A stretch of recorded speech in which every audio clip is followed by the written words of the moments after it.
Can't you hear it? That what you mean? Yeah, that's it.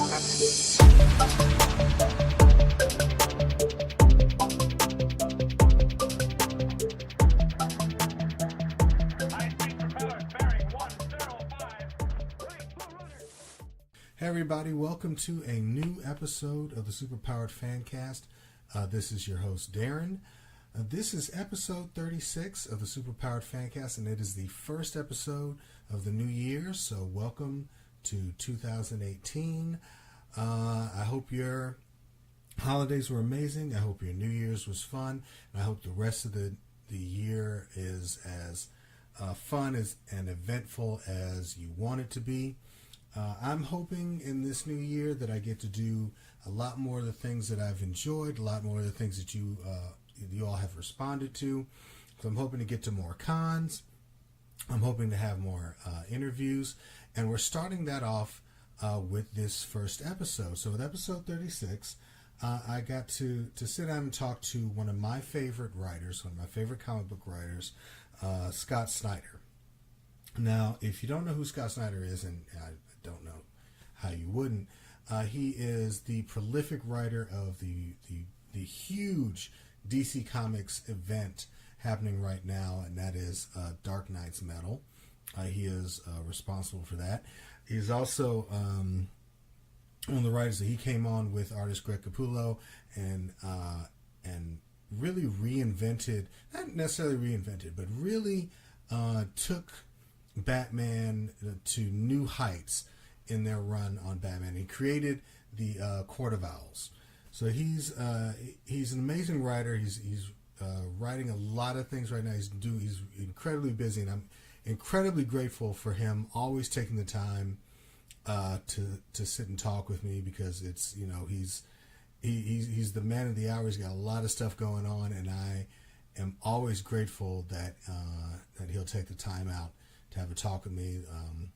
And we got to talk in this episode about the final two issues of Metal that are coming out. We got to talk and tease a little bit about some projects he has working on, that he's going to be working on in the future. We talk about his process, like what he enjoys, like what events kind of influenced him in the making of Metal, and we just talk about a new comic that he's working on with writer Tony Patrick, and that is Batman and the Signal, and that's all about Duke Thomas. So I'm going to go ahead and just let the interview go as it does, but I do want to talk about one of the things that we're doing with the Superpowered Fancast this year is that we're looking for sponsors. We're looking for advertisers. And if you're an advertiser, if you advertise on podcasts, if you want to advertise on a podcast that covers pop culture and geek culture and comic books and movies and has interviews with creators on it, then the Superpowered Fancast is definitely something for you. So you can actually find us. You can find our listing on advertisecast.com/the Superpowered Fancast. We'll go ahead and have that in the notes for this episode. But go ahead and leave us a message. We have some. We are very reasonable, and I can absolutely guarantee you're going to get a lot of advertising on a lot of different platforms. So without further ado, this is my new interview with Mr. Scott Snyder. I hope you enjoy it. If you do, let me know. You can comment on this episode and rate and review the episode on iTunes. Like I said, we're available everywhere, but you can definitely rate and review us and let us know how we're doing, what you like, what you don't like, what you'd like to hear more of, if you'd like to hear another interview with Scott soon, or if you have any questions for Scott himself, just go ahead and rate and review us and let us know. But I know I keep saying without further ado, but I keep a-doing.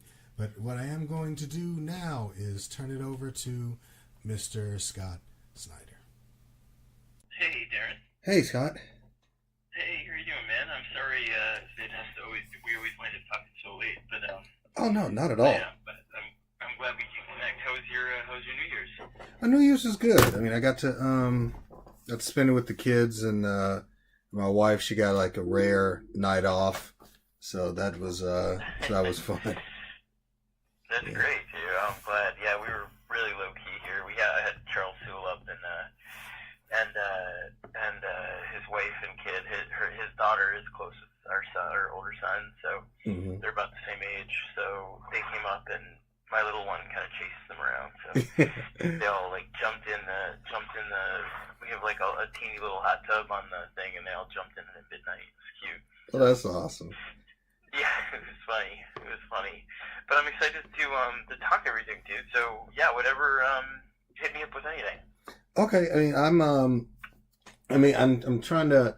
I'm gonna try and not take up too much of your time, but I'm probably gonna have like at least a few kind of fanboy questions to throw in here because I want to cover like Metal 4 and Hawkman Found and Batman and the Signal. I just kind of want to kind of hit all of those things. But the first thing I want to ask you is, I mean, with the success and all the positive response to Metal, I mean, is there any like and considering like what you went through to kind of get your vision out there, is there any like just a little twinge of validation with you and Greg for what you got out there? Yeah, I mean, I think we were less focused on kind of, I think,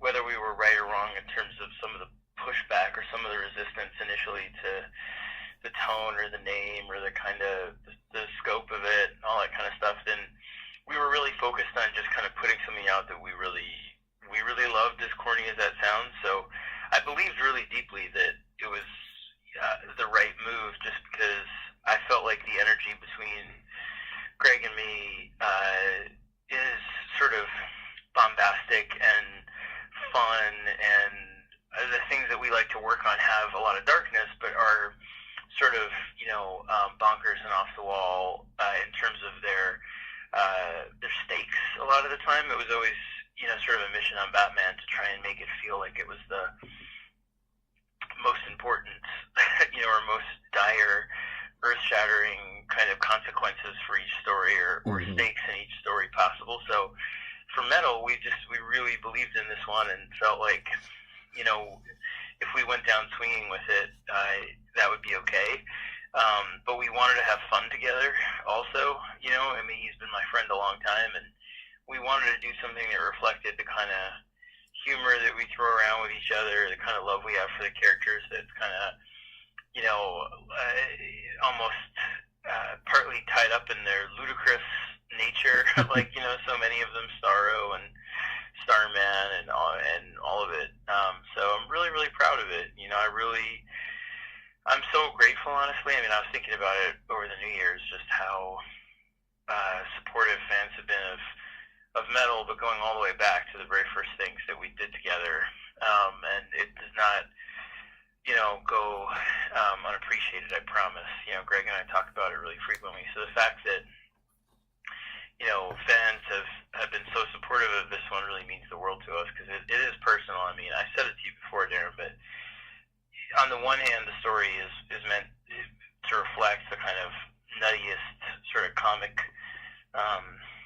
storytelling, with, the mace of Carter Hall absorbing dark energy from the center of the multiverse and dragging down through the Anti-Monitor's brain, the Earth, like, just complete craziness. Yeah. But it's also, at its core, it's a story about the feeling, I think, that I've certainly had at times in my life when you kind of wake up having tried something new or explored something that you were excited to sort of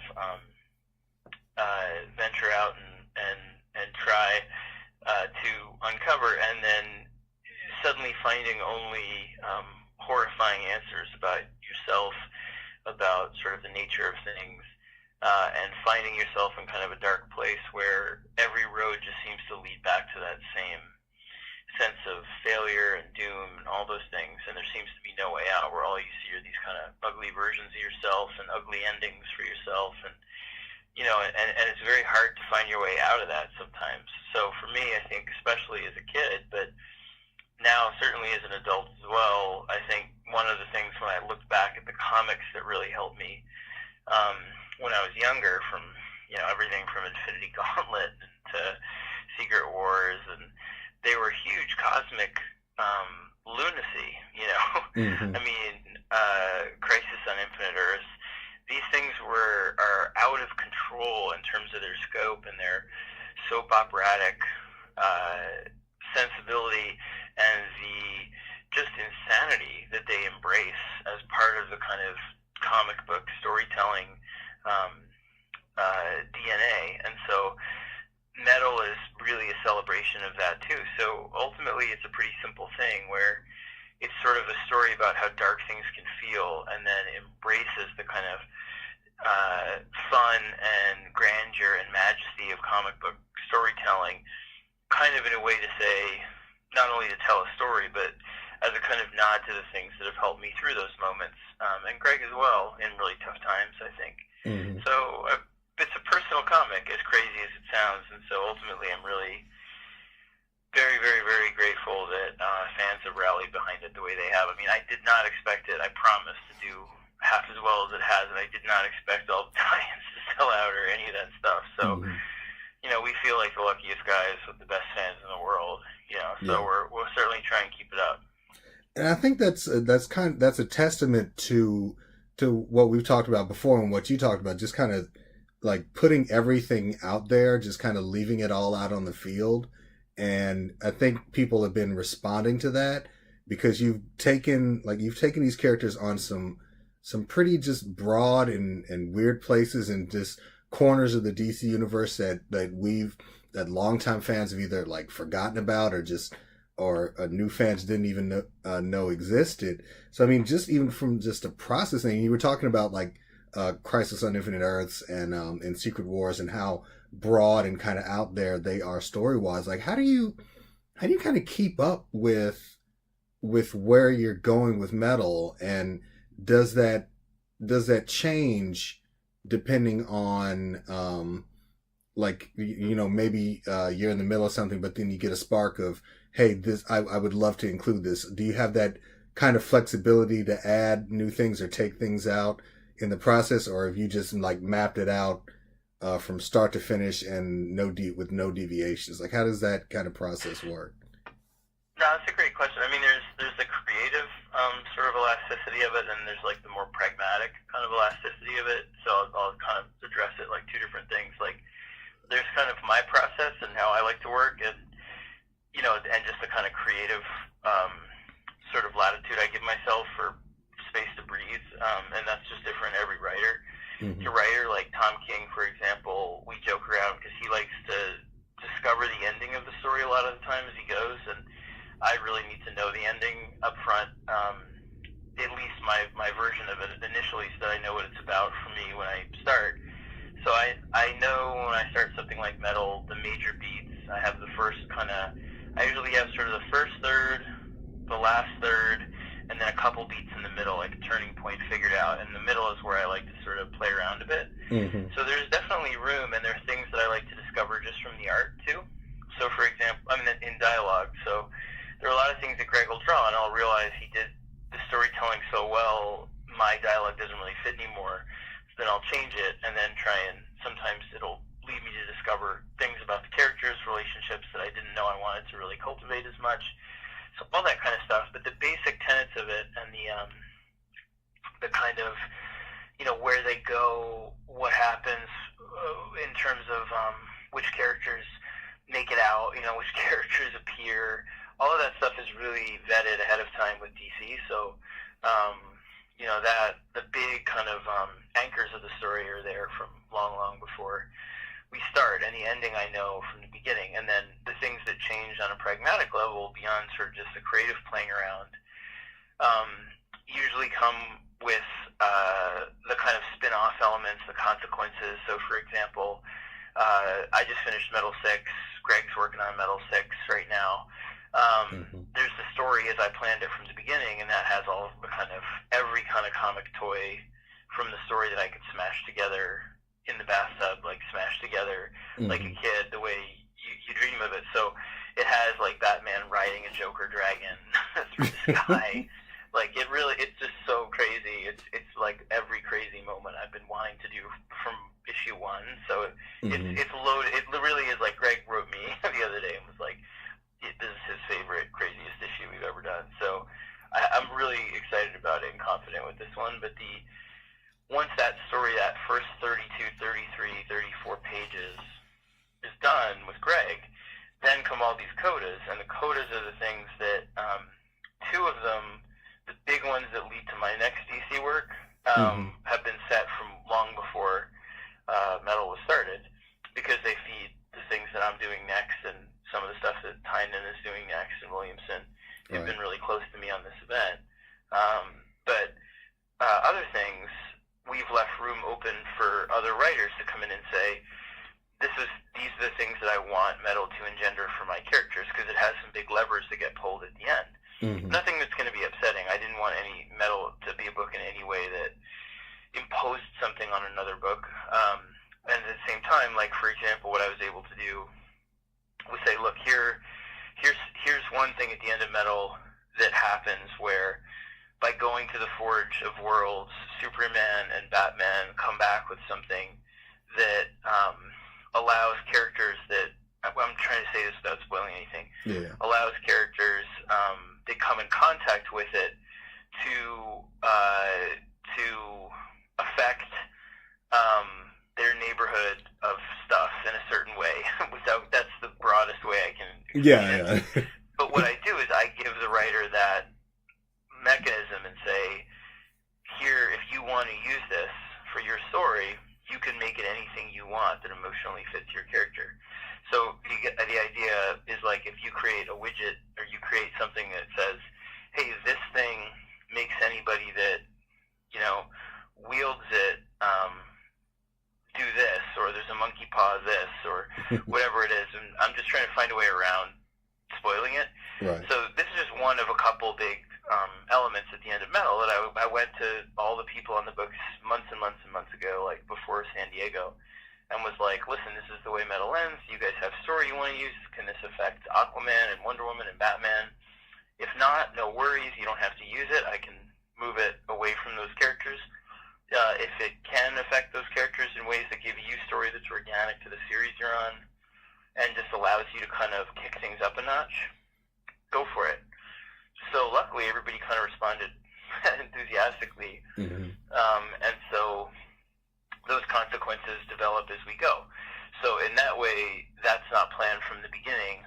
The beat is planned from the beginning, but the ways in which the writers use those beats, similar with the crossovers, I know who the Dark Knights are, and I pitch them who the Dark Knights are in their histories, but the way they structure those issues, the way they write those issues, are really up to them. So those things along the way are all built to be adaptable.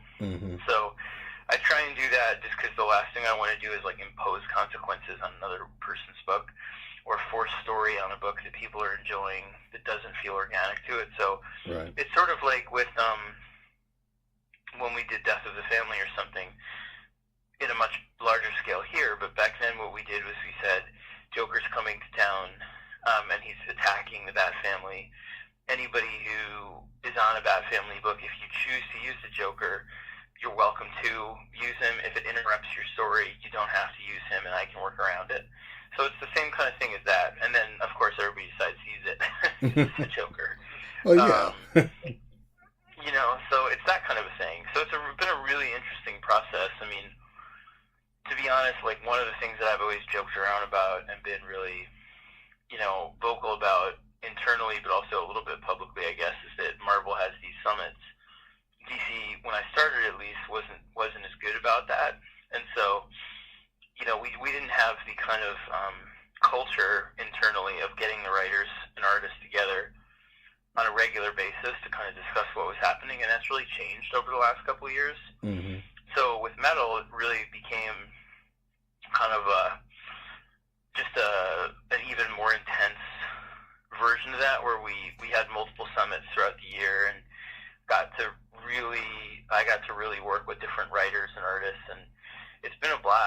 really, it sounds hokey, but it's really sort of fired me up for 2018, because now, you know, I'm friends with Bendis, and I'm friends with the other people who are on the books, and some new exciting people who are coming in, and so we've gotten to build a real good set of relationships. So I'm really, really confident about this year. I mean, I can spoil like zero, because pretty soon, I guess it will be February, March, April, May. You'll start to see stuff next month. Like, you'll start to see the shape of what we're thinking at the end of Metal, and also how the books will start to line up.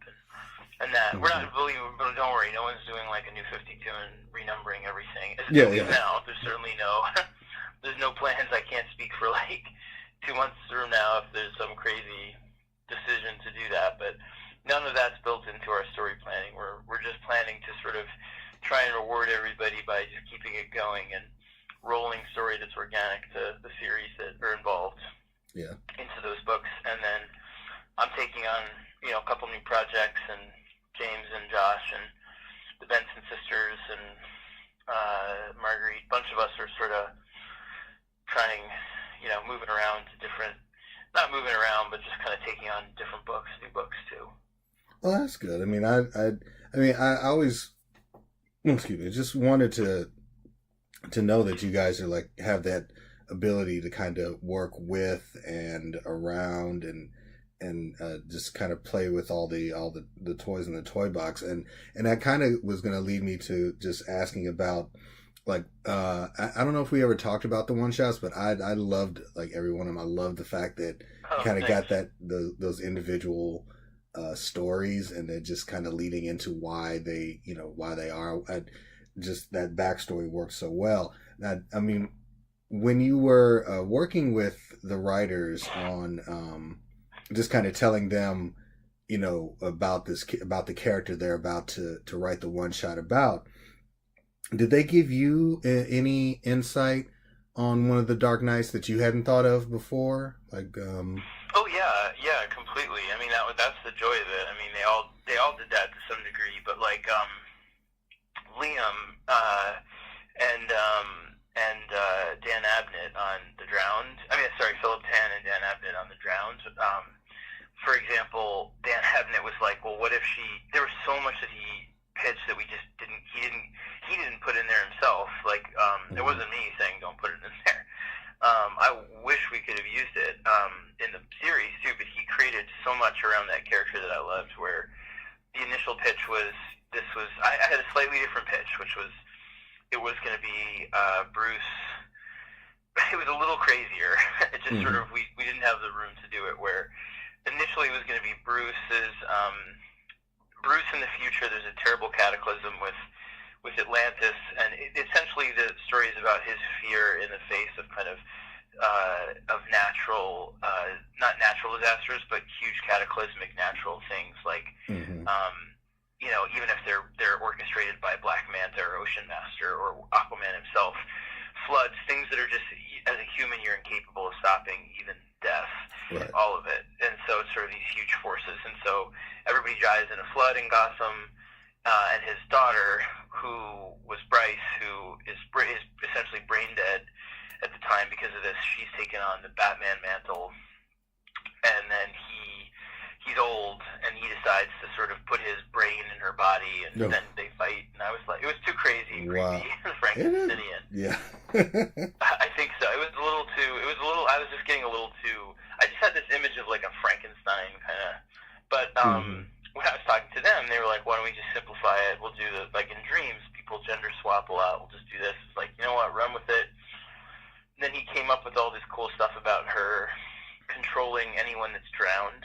Like, so that she would have an army of the drowned, and I was like, oh, dude, I love it. And then he didn't have room to put it in himself, and I wish I could have used it. So there's a ton of stuff like that really was interesting that way. Pete Tomasi was really insightful about the relationship between Diana and Bruce, and what a romance between them would be, like, in his mind, what sort of, you know, draws them together, what really separates them, how the sort of nightmare version of Bruce for her would be somebody who essentially just shows her side of herself that sort of is War Unleashed and all this kind of stuff. It was really interesting. So I mean, those were a joy. I mean, they really were they really were fun, just because the darkness of them also allowed you to watch, or me to watch, people's imagination blossom in these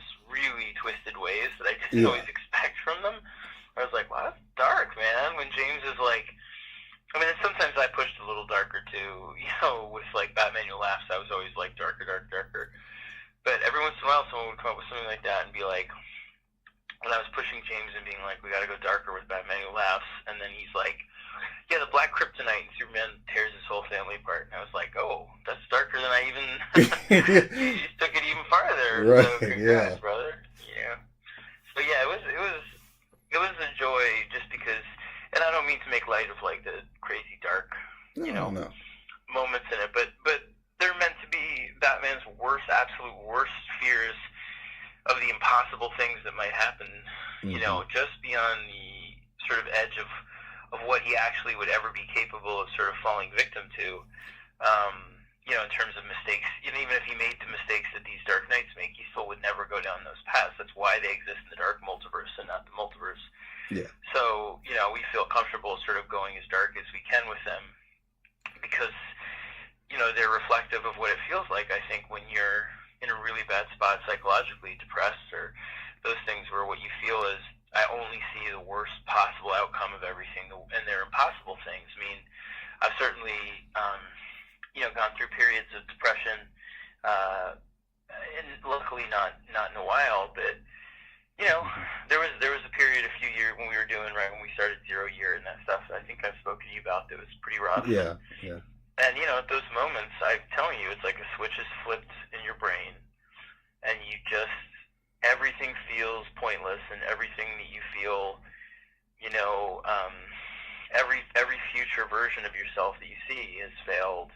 You know, there is no way out in your head, and every sort of bit of exploration, you know, anything that's like, well, I'm going to try to do this today, or make this effort to do this, or I'm going to venture out of the house, or those things, your brain is just telling you, don't.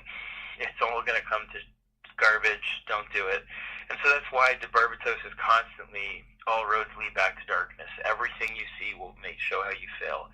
Everything is like that. So, you know, we wanted to make something that was really dark and personal in that way, and yet still allow it to be almost so kind of coated in rock and roll crazy that you wouldn't know it up front. Yeah. So it's been a real joy watching people kind of discover their inner kind of dark, twisted rock god on some of these things. Yeah, and I thought that's one of the things that, I mean, just from what you were saying, I was literally thinking, well, yeah, how are you going to know, like, how are you going to know how far to take it unless you just take it all the way to the edge? And then, like, if you take it all the way to the edge, then you can pull back a little and say, okay, well, you know what? Now I've got perspective on where I shouldn't go, and now let's push it to this edge and see how people respond. So I think that's one of the things I've actually kind of that I've responded to with metal has been just what you were saying, just as someone who has also dealt with bouts of depression, that's seeing that those roads, basically just kind of seeing the darkness in front of you and not being able to see much else. And the fact that you've been able to, in this series, both give that darkness, but still allow the light to shine through is something that works for me in the overall series. It's one of the reasons why I love it so much, is that, there are moments when it seems like where everything seems hopeless, but these heroes are so resolute in the way that you're writing them, the way that Greg's drawing them, that you still retain that hope that it's gonna resolve itself. That something's gonna happen. It's like you're waiting for that moment of just like pure action joy of breakthrough, and that's kind of what I'm waiting for. And I'm wondering, and I'm hoping that, well, not even hoping, I'm sure I'm going to get it, but I'm kind of, that's probably the reason why I'm so looking forward to 5, because like there's so many things in 4 that I love that it's just like I got to see what happens next. Yeah, five is just really fun. There's like a few big surprises and brawling, and then it just leads to the craziest issue, the Grant issue, which is 6 is the craziest in terms of me and Greg, like how crazy we could ever go, and Wild Hunt is like crazy in the way that like it's like a story that I would write to the ability of my crazy translated into Grant's crazy. So it's just sort of like it's like triple crazy. I'm really excited. It's really fun, that one, and really it's quite. It was a fascinating experience working with him on it, because you realize how I didn't realize how involved his scripts are. I think with the spirit of his writing is just totally baked into the script. So he's so enthusiastic on the page where he'll say something to me like, for example, at the beginning, he was talking about. I opened it with, because I wrote an outline and then gave him the outline and then expected to pass it back and forth a bit. And then he did this amazing draft that I basically just polished, over a bit. And because so it was sort of a back and forth in that way, where I did the bones, he did the whole musculature, and then I did the sort of skin on the thing. And it was like, the opening was always Detective Chimp. It's all about, the issue's sort of all about the heroes looking for help in the multiverse. And so there's all kinds of great multiversity stuff in it, and, Final Crisis stuff. But there's also some grounded elements that come right from Metal itself, where Detective Chimp and the science characters are sort of all trying desperately to get in touch with these multiversal travelers, Flash, Raven, Cyborg. So it opens with Detective Chimp in the circus, and he's just a circus monkey, and he can't get anything right, circus ape. And he eventually escapes, and he finds the Fountain of Youth. And the whole sort of the issue is bookended with this sense of this kind of message that he's constantly trying to avoid telling himself, which is that, he was this dumb animal. He's incapable of learning the basic tenets of like a simple trick or musical equation. He's supposed to be playing an accordion. And then he suddenly becomes brilliant and immortal from the Fountain of Youth, and now he solves these incredibly complex cases, and he's one of the scribes of the multiverse. But deep down, what he doesn't want to admit is that no matter how smart he is, no matter how immortal he is, he still feels like a dumb circus animal when it comes to the grand mysteries of the universe, and that can be really terrifying. Right. And so Grant took it and was like, so he escapes from the circus, and he's going through the swamp, and he meets the Bureau of super animals like Rex, and Rex the Wonder Dog, and Swamp Thing is in it, and Rex takes him there, and then we meet like Scruggs, and it's like dialed up to crazy 10, you know what I mean? Where you're like, and I was like, well, when I'm talking to him about it, and he's like, this is why this works, and he's like, because he's like, it's the sense of wonder that he would feel, and mystery. You want the reader to feel bewildered by the crazy of this scene, even though it sounds cartoony and nutty that Rex the Wonder Dog shows up. That would be like what it was if we found the Fountain of Youth and we're suddenly growing our minds and our ability to comprehend that rapidly. So he made this incredible case in point, but it was in the script, so it was like, and then there's all these jokes about, and by the way, like, just imagine, like, we're bringing back Rex the Wonder Dog. It was like, so it was so involved. It was really, he just lived in it the way, when I worked with Stephen King on American Vampire, and you see somebody who has every ability to phone it in and still write something great, and they don't phone it in, and instead they're just living in the story where their enthusiasm is there on the page so clearly in the way that not just they describe, not just in the scenes and then in the narrative, but in the literal description and framework and semantics of it all. That's inspiring. When people still are young at heart as writers, when they have every reason to be able to kind of do it on autopilot. So it was terrific.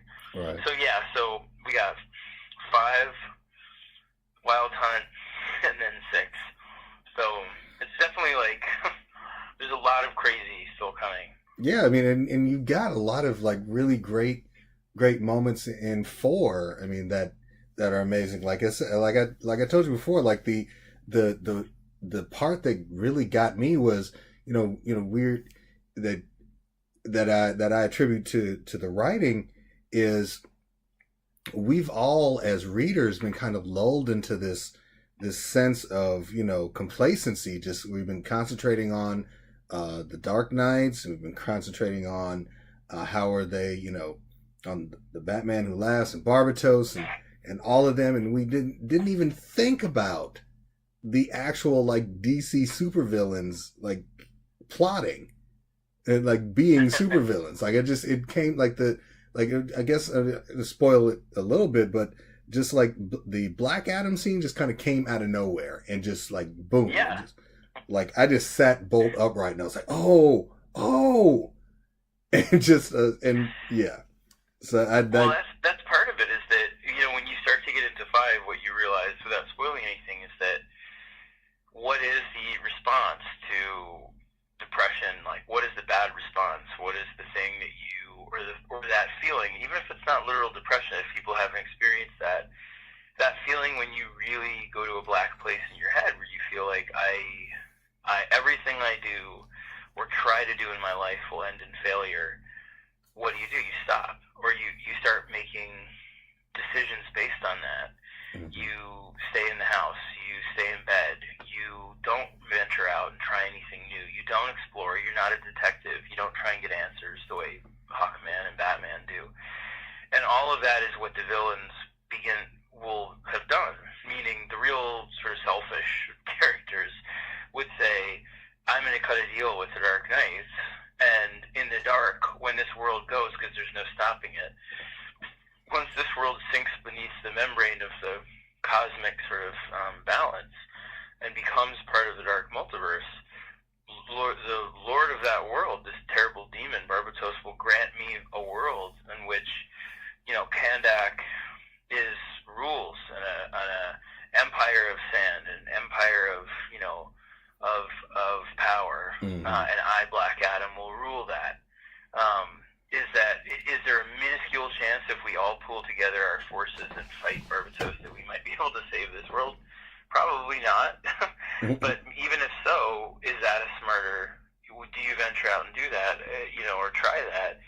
Not just given the odds, but given the way that his voice and this terrible discord of his cry, the whole sort of way he infects you, the way he infected Kendra, Mm-hmm. darkens the metal, all of that is meant to be sort of, again, a reflection of the way in which these fears and doubts and feelings of worthlessness and all of that can creep in and paralyze you so that you compromise or you backpedal or you stay in bed. The equivalent of staying in bed or trying to sort of justify doing nothing as opposed to taking the risk in your life. So that's where these villains start to come in and play a role.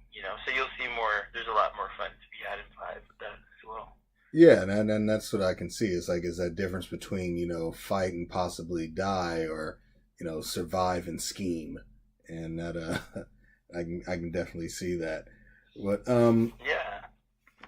But I wanted to talk about Duke Thomas, because I reviewed Batman in the Signal and I really enjoyed it, and then I forgot, just even looking at it, that it's a 3-issue miniseries, and my first question is because I'm so fascinated with the character and I want to know more about like his powers and his purpose and all that. I mean, was it always going to be a limited series, or is it the possibility that we could get an ongoing series?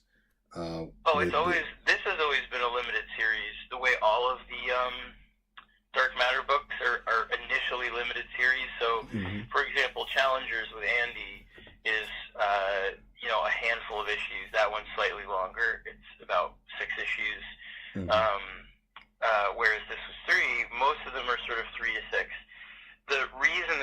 with 3 because Cully could afford that much room. Tony also had a bunch of projects as well. And to be honest, like, we wanted to see how it hit, you know? So the idea is that the response so far, not to get crass, but you know, we expected it to sell a certain amount, couple, you know, maybe 20,000, 30,000, I don't know, we hope for number 1, and it's well above that. So I actually got a call from Dan DiDio, it was like a month ago, and he was like, 3 weeks ago, and he was like, I'm calling about the signal, and I was like, oh God, here it comes, you know, is it underperforming or whatever in the initial orders? And he was like, you know, it's selling this, and I was like, oh my God, you know, so I called Cully, and Dan called Tony, and it was a great moment, because we really felt like, okay, well, maybe it has legs, you know? So the thing I'd say to anybody listening is that if you buy it, you know, these 3 issues, this character will have a place. Like, they will start an ongoing right away. So we could continue just past 3, or we could reboot it, you know, same story, just start it over, Batman and the Signal, you know, number 1 again, but it would still continue the story. It wouldn't reboot anything, story-wise. So either way, they're both highly likely possibilities, I would think, at this point. And the other thing is that it gives the character legs, and if we decide to do a series that incorporates him and other Bat characters as well. So if he moves, and we do a Batman and the Signal, but it also has, you know, Orphan or Cassandra Cain, and Stephanie Brown, whatever. You know, there's multiple ways of doing, you know, creating really good places for these characters if you guys go out and buy these books. Yeah. My hope is just to keep doing this book the way it is, but I'll remove myself from it and just let Tony do it with Cully and with Laura and that stuff, and do that. I really just tried to guide it, because to be perfectly frank, I just think that in this market, you know, and maybe it's almost to a fault with this book, but I hope not. You know, books need big, high-stakes, dramatic storytelling to just pull you in and feel important. And I see that in a lot of books, you know, like even the way that I just read Thanos, like, the other night, the first 2 issues of that, and Black Bolt, which I feel like is magisterial and it's cosmic crazy. This, like, now, you know, it comes in and it's like, it feels like it's going to be the most important Thanos story you read this year, where it's just like, you know, and that's what we try to do with Duke, is to be like, could we make it, you know, much more decompressed, and try and give it a lot more sort of back and forth about, you know, Duke's relationships with the We Are Robin kids, with the Fox Center, and I'd love to explore all of that, don't get me wrong. The moment we have an ongoing series, that'd be great. But for a mini initially that just sort of test the waters for a character, I was just like, Tony, man, you know, the way I'm going to guide you is as big as you can go. Just go, you know, like big superhero mystery, crazy, emotional, high-stakes drama. And he was great. He was just like, here's my pitch. He made a Juvie Arkham. He made a secret history of metahumans in Gotham. It was just like, boom. I was like, you just went as big as I had hoped. You know, his writing was killer. I love the voice of the character. He took everything that we loved about Duke and just sort of distilled it into a mission, into like, not just a purpose, but into a psychology that works for him, all of it. So I'm so proud of him. I mean, Tony, just to give you some background, he was in my workshop, you know, that I do for DC last year, and I loved his indie work, and his scripts were great, and he made a beeline for Duke from the moment he was in the class, and was just like, what are you doing with this character? What are you doing with this character? And I was like, I know what we're doing in terms of, Jeff Johns and I had discussed making him a hero by day back before Rebirth. There was a chance that we would do it in Rebirth, and it just became too chaotic in Rebirth. There was just too many, and it was double ship. Everything was double ship, and it was just like, I don't know how to do it. I can't do that. So there was a lot of there was a moment before, so I told Tony, but it wasn't, you know, the scaffolding, the story, the architecture, all that stuff was still unformed. So I was like, this is his purpose. This is why this works for him, hero by day. Because, you know, this is the history of his family. This is the way I think, you know, he's always been this character that's been butting his head against kind of the first being a sidekick, he always refused that, never wanted to be a Robin unless Robin was somebody that could be independent of Batman for the first time and be about inspiring new generations of heroes. Mm-hmm. And then, from the moment he stepped on the stage in Zero Year where he's saying, Batman, you can leave Gotham, I'm going to get smarter with these crossword puzzles and fight the Riddler myself when he's like 10 years old, to now, he's always been that fiercely independent spirit. And so, I'm saying, like, going out by day, having a different city for himself, having different new villains that grow and crop up, having new threats, all of that is built into the DNA of the character. So Tony really took it and ran with it, and I just hope people enjoy it. I just sort of, everything you like about it, hopefully, I really like it, so everything that anybody likes out there, all credit to Tony and to Cully and Laura. Anything you don't like, you can blame on me, 100%. But I'm very, very proud of what they did with it. I just tried to be sort of a bit of a guiding force in terms of if it ever felt like it was getting too myopic or too kind of slow for the fact that it needed to. If he ever got timid about, like, making it big, mythology for the character big, I was always like, dude, don't be afraid to go there. Just go there. Juvie Arkham. Because he was like, I don't know if I can create a Juvie Arkham. It's Gotham. I'm like, we're doing it. Let's do it. Juvie Arkham. Let's do it. Hopefully it sticks. So all that stuff so it's been a great experience. And Cully just knocks it out of the park, too. That guy, he really brought it. And we've been friendly a long time, but I've never had a chance to work with him. So seeing him world build and these models he does and stuff, it's just been great. So I'm very, very, very grateful to be a part of that team, and I'm also just extremely, extremely grateful to fans for the initial response, taking a chance on it, making it sell as well as it has, that I'm getting a call from DiDio about it, that means a lot. And I promise, like, my horse in the race, because sometimes you get accused of stupid shit where I think people are like, oh, he just doesn't want it. They want a new Robin. They don't like Damian, or just that kind of stuff. Where it's like they're trying to leave a legacy with a new character, and it's like, nothing could be farther from the truth. Like, that's just stupid. In terms of, the reason that I didn't get to use, I'll be honest. Like, Damian, I'm not the most comfortable. I haven't been writing Damian for a long time because my son is 10 years old. My older son, and I've always had difficulty writing a character and hurting a character that is a biological son of the character I write closely and is my son's age. So I just have a little bit of trouble with that. That said, I've gotten a lot more comfortable with it over the last 2 years. So I've really enjoyed writing Damian. I've really enjoyed having him, be a big part of Bruce's psychology and all the stuff that I've done. And on top of that, I couldn't really write him when I was doing Batman because he was in Batman and Robin, and there was like a strict tenet to keep those books pretty separate. So point being, what Duke is about for me, The Signal, hugely, what it's really about is new voices and new talent and new characters in Gotham to keep it fresh, not some extension of the stuff that I've done, but me being able to say I've done enough in Gotham in a way that I feel very proud of our, what Greg and I were able to build, what I built with Jock and Francesco and all the kind of stuff on the side. And this allows me to try and pay it forward and say, if I can kind of create a little bit of a runway for other people to come in and, make Gotham a bit fresher and new for my kids or for me too as a reader, all of it, that's hugely rewarding. I mean, I don't have any horse in the race for teaching other than those things. I mean, Greg teases me a lot where he's like, you're training your replacement, kid. And I'm like, I'm not, because if I do my job right, I genuinely believe the way that I do my job is to make sure that everybody's writing their own voice, helping them cultivate a sense of themselves so that they're writing about stuff they're passionately invested in a way that's singular to them stylistically. So that to me is voice. It's that marriage of subject matter and expression that feels organic to this person, and it needs a lot of elasticity.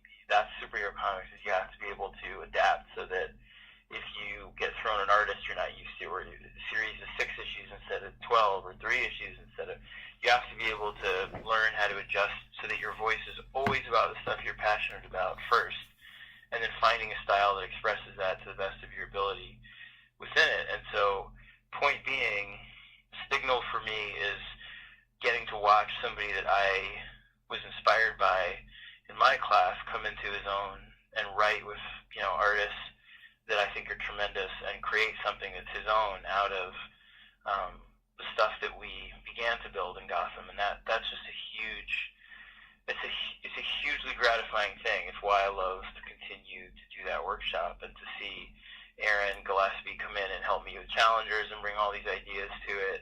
Mm-hmm. And to see, it's just great. James is one of my best friends, Tynan, and to get to see him rock out on Detective, it's great. It's that feeling of, I don't know. As proud of that stuff as I am of anything I've written. So, I'm very excited about Signal, and I really do hope people see that, it means a lot to us to try and make something that doesn't feel like just another hero in Gotham or a book that's really playing it safe or playing it small. We want it to feel like it's hugely dramatic and has the highest stakes possible. Well, yeah, and I definitely get a sense of that because I just from reading it, I love the contrast between Gotham at night and Gotham during the day. It just opens up so many different types of stories, and even just from a character perspective, yeah, I love the fact that he's operating during the day and he's given his own base, and just kind of like I see so many possible stories that I personally would love to read. So Tony has a bunch. That's the thing. We really wanted it to be Gotham grows in the day, like the new threats grow in the daytime, and again, there's part of me that wishes we had decided we would do more of it initially. I don't know if we could have. A bunch of the things are sort of 3 issues as well, so it was sort of a tenet, passed down that these were the different lengths. Right. And I didn't really want to switch artists up, nor did Tony. That said, he's got tons of plans, and I love them. For all new kinds of young villains, and to bring back some of the stuff with Daryl from Super Heavy, and a bunch of stuff that he started planning that I thought was really, really big design in the best way. So yeah, I really hope we can continue it, because I love the character. He's so different to me, and the idea of a character that is so so brashly sort of his own kind of hero who right. just sort of decides immediately, well, I want to train with Batman, but not to be a sidekick, to be my own kind of person, right. my own hero. And then we try to build that in. He works Tony works with kids, at-risk kids, and does a comic program with them in Brooklyn. He's been doing it for a while. Having Duke see the pictures of himself on the wall from kids that don't feel protected always by, Batman and them, not because he doesn't try in the Narrows, he does, but just because they're often, this neighborhood, as we showed in Super Heavy, just can get really battered sometimes because Penguin, all these characters operate there all the time. And so having a hero that seems to know that neighborhood specifically really well felt inspiring and fresh, in that way. So all of that stuff we try to just bake it in there, so it's really a different kind of series, different spin, everything as fresh as we can make it. Yeah. So you got Metal 6. You just finished that, and that's coming soon. So what are your plans after Metal? I know you've got you got challenges, but I mean more on a personal level. Are you gonna kind of chill out for a while in between things, or are you just going on to the next thing? And then even with that, do you have any kind of personal, maybe non-DC things that you're working on, like Witches or American Vampire? Yeah, I do. It's really strange, Terrence. Every time my contract's up and that, I always kind of take a step back and talk to my wife and try and figure out, where I want to be, creatively. And I've had such a good time at DC the last couple of years that there's always that part of me that's like, oh, this is where you take some time away and just, do your own thing for a bit. But they've been really kind to me about giving me a lot of room to do my own stuff on the side. So I'm going to try both for a little while longer, I think, at least, and so I have sort of a big DC mainstream kind of project I'm going to do after Metal. I have a few months in between, so I'm not going straight onto it. Yeah, that's how you're going to burn yourself out. Yeah, I have like a slight sort of respite from all of it. And then I have the project that I'm doing with Sean, the sort of prestige Batman book we're doing together. And then I have American Vampire is scheduled to, I can't say like the format it's taking because it's part of Vertigo is doing a big rollout in, they were posting the date at San Diego, saying 8/8/18.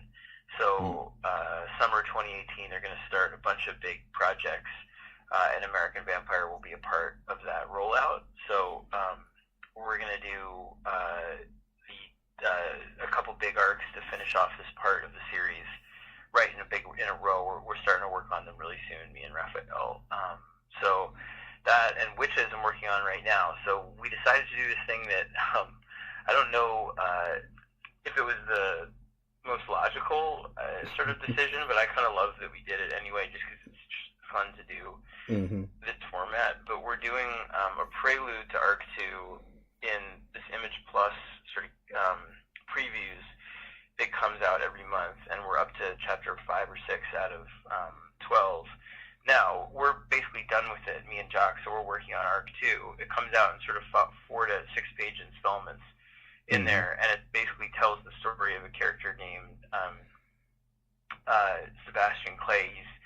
He's in this takes place about 10 years ago, a little less, but he's telling you about his upbringing, and he's somebody who has been a part of the Irons, the group that Sailor joined at the end of Arc 1 that hunts witches and has been for many years. His family has been a big part of this for a long, long time, so it sort of tells about his upbringing in the sort of culture of witch hunting and all of this stuff, and it's really fun and dark. It's about a 65-page story. And then Witches 2, he's, not to give too much away, but he's basically Sailor's mentor. He's a couple years older than her, and he's training her and, showing the ropes of being part of this organization that's very, very, very sort of Weatherman-esque in the present day. So it's a lot of fun. It takes place in the Southwest, all that stuff. So there's sort of almost like prelude to Arc 2, introducing this character, and then you see him now a little older working with Sailor. So I'm really, really happy with it, but it's funny because it's just so under the radar because it's in there. We were almost doing it to just get our groove back and like get into it, and then we love this one enough that I really almost, part of me kind of looks back being like, oh man, I wish we just released this one as its own thing. But we're going to. It's going to come out as a trade, or it's 60 pages, so it's shorter than it would be a 3-issue, sort of equivalent of 3 issues. But it'll come out as a inexpensive book, like in print as soon as we're done with it. So it'll come out right before Arc 2 starts as a prelude, so you'd be able to buy it pretty cheap, and we'll release it digitally and all that stuff too. Awesome. So I'm really happy with it. So Witches and American Vampire underway, have like a big, kind of DC project, and then the book with Sean. And then I have the next thing I'm going to do with Greg. So when Metal's done, he's going to take a little time, I think. And then we're going to start something. And so I have stuff that's, I have some carve-outs at DC to do some small things that are just my own, little indie stuff for me. Awesome. My own sort of, start to do my own kind of experimentation and pop-up stuff just for me. So I'm eager to do that with different artists, branch out a little bit. So this year it'd be really interesting, I think, for me, just as the creator, just because I have Metal. We were saying it earlier, but it's funny, but Metal really, between doing AD last year and Metal this year, I really feel like just a different sense of confidence about, not that what I'm going to write is going to be any good, but a different sense of confidence about wanting to try different things. So within metal, like we were saying earlier, one of the fun things is I feel okay making an issue where issue 5 has some of the most humorous stuff in it that I think we've done with Starro, and then at the same time, it has the darkest, most emotional stuff with Batman, Superman, and Wonder Woman that you'll see in the series. But zigzagging between that, a moment when they're like, we must get Plastic Egg into the Phoenix Cannon if we're ever going to raise the Earth, you know, and Starro and whatever, to a moment that's really quiet. You know, that elasticity or that kind of variation within one issue was something I would have been really frightened of a few years ago. You know, and just been like, it can't hold both these things. It can't hold a note that's like this crazy and bright and this dark and ominous. But it can. That's the thing. The superhero comics, I've learned, like, you can just go there if you set the right tone. And so that's why I think this year is sort of a macrocosm, the year coming of that, where while metal is sort of everything in one book, this will be, you know, one big kind of over-the-top superhero thing, one, but, you know, pop-ups that are kind of my own little indie stuff just for me, and then going back to some more robust, emotional indie stuff like Witches and American Vampire too. So I'm excited, you know. We'll see. I'm gonna try a lot. I'm gonna go all out this year. I want to capitalize on metal just for my own creative sort of momentum for myself, regardless of the sales of metal and that stuff. Just that I feel like my engine going really well, fast, and, you know, kind of the fact that metal gave me the opportunity to write so many characters I didn't expect to write, and for a long time, and also gave me the opportunity to write different veins where it has the kind of cosmic grandeur of Green Lantern, and then the intense sort of darkness of the Batman Who Laughs, and all of that stuff all in one place has made me just really ambitious for this year in terms of just trying different things, you know, just trying to surprise myself, surprise readers in ways that, you know, my hope is that metal has done that. You pick it up and you're getting stuff from me and Greg that you wouldn't expect, but that seems organic to us when you look back on it. So the goal is to just keep trying that this year, I hope. Stay honest, right? Yeah, absolutely. Well, I mean, I can tell you as a fan, anytime you have the opportunity to express yourself creatively, I and many other people are on board to see what that looks like. But thanks, man. Well, I think it'll be. It's been a lot of fun getting to know you and you know, over the last year plus. So, you know, I'm excited to sort of continue to do this and all of that. Okay, man. All right, I'll talk to you soon. All right. Okay. All right. Have a good night. You too. Bye. Bye. So that was a new interview with Mr. Scott Snyder. I hope you all enjoyed it as much as I did. I love talking to Scott whenever we get the opportunity, because I think some of my nervousness has fallen away over the course of our interviews, and we just tend to talk to each other as friends, and that's something I absolutely value, and I hope that that's something that you all enjoy, and I hope to get to do more of these in the future, hopefully sometime soon. But in the meantime, I want to thank you again for listening, and please, if you like the show, if you like the episode, please rate and review it. If you have any questions, you can always email me at superpoweredfancast@gmail.com. You can read my articles and see our website and everything that we have to offer and talk about, and our opinions on superpoweredfancast.com. It's all one word, superpoweredfancast.com.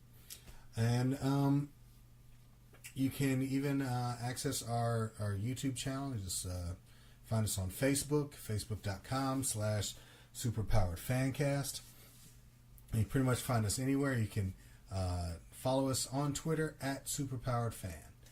And you can also find my comic book reviews and news items on the Geeks Worldwide Network.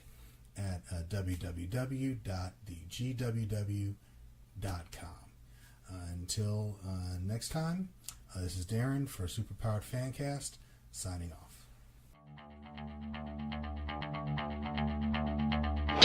This has been a production of the GWW Radio Network. Please don't forget to subscribe, rate, and review us on iTunes, Stitcher, and SoundCloud. Also, check out Geeks Worldwide at thegww.com for all the latest news, reviews, and opinions on video games, comics, movies, TV, cosplay, and more.